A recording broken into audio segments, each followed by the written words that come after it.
California teacher whose story was turned into a movie. I think anybody in that situation, you have to be scared out of your mind. I was told that my kids would never read a book because they were too stupid. It's actually school policy to shame the poor kids. There is no way in hell that somebody like her was ever going to make a difference in my life. The gangsters, the taggers, the chronically apathetic. Stop acting like you're trying to understand our situation. That was very evident, but they didn't want to be there. I just get so emotional when I talk about them. I am not a counselor. I am not a therapist. How am I supposed to help these kids change? 40% of high school students have failing grades. You guys, 40%. Some of the world's worst public schools. They're going to turn into criminals. A young girl walked in wearing an ankle monitor. She had a black eye, and she had a probation officer standing in the corner of my classroom. I was scared of Maria, worried that she might shoot me if I said the wrong thing. She was so defiant. She wrote, "I hate Erin Gruwell, and if I wasn't on probation, I would probably shank her." She tried to get to know me, and I made her pay for that. All I wanted my students to do was put down that fist, put down that rock, put down that gun. At first, it wasn't so easy. How did the first day of school turn tragic? I initially explained the rules. We're going to stand on opposite sides of the room. Here's this tape in the center. I'm going to ask questions, and you come. My students thought, this woman is crazy. Why is she asking questions that have nothing to do with education?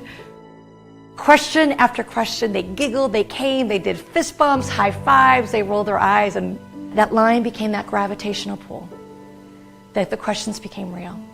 And then I asked a question, and I should have phrased it differently. And I just said, stand the line if you have ever been homeless. And out darted Sue Ellen. And she went to that line like she had done on every other question about Snoop or movies or every other question. And she realized I am all alone.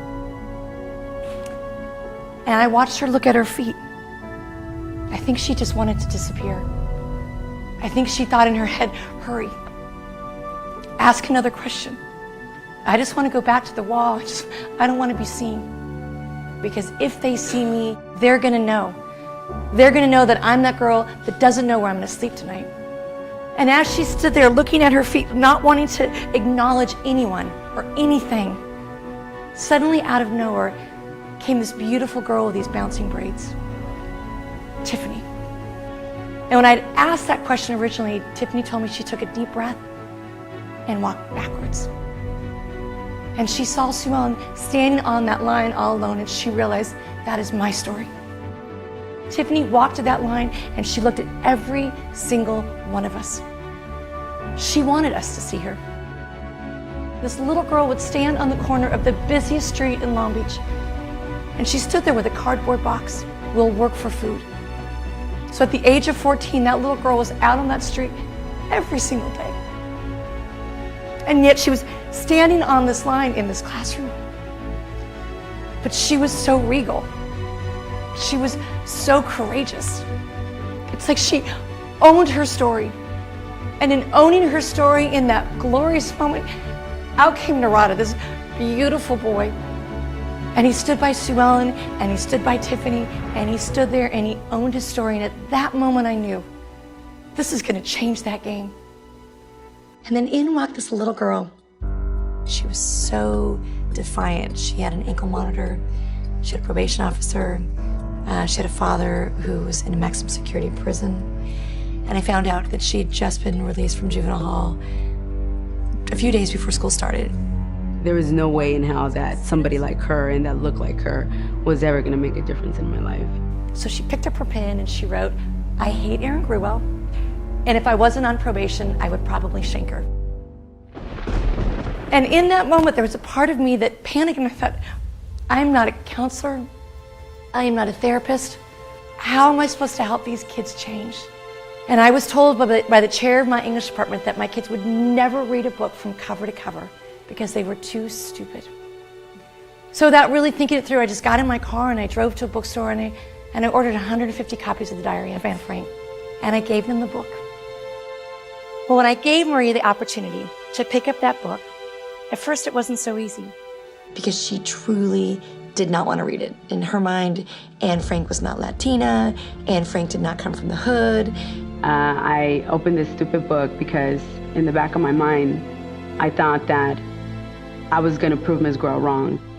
She would come back every day and she would ask questions about Anne, kind of in juxtaposition to her gangster mentality. And I realized that she's actually reading. It started getting interesting when things started going bad. That's when I thought, okay, maybe she's not this spoiled little girl that I thought she was. Maybe she doesn't have a perfect little life. And that's actually when I took a liking to her. I came to the entry where she's describing this window, her only connection to the outside world. She couldn't even put her hand outside because one of the Gestapo or somebody would know that they were in hiding. And then this bird lands close to her, to the tree and outside the window. And she writes, sometimes I feel like a bird in a cage and I wish I could fly away. I was able to relate to that feeling of knowing the outside world and only having this certain connection to it. And from then on, I knew she was gonna make it. She had to make it. She was gonna make it because why else would we be reading this book? And she's gonna make it because she's a good person and she hasn't done anything wrong. Maria came in one day, stormed in, and threw the book across the classroom and said, "Why didn't you tell me?" And I was kind of taken aback and I said, "Tell you what?"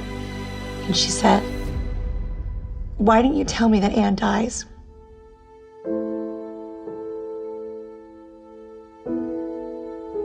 At the very end, when she doesn't make it, I felt that disappointment that I felt every other time in my life when I really believed in something. It was that same feeling of going to the window and waiting, hoping that my father was gonna come home, and he didn't.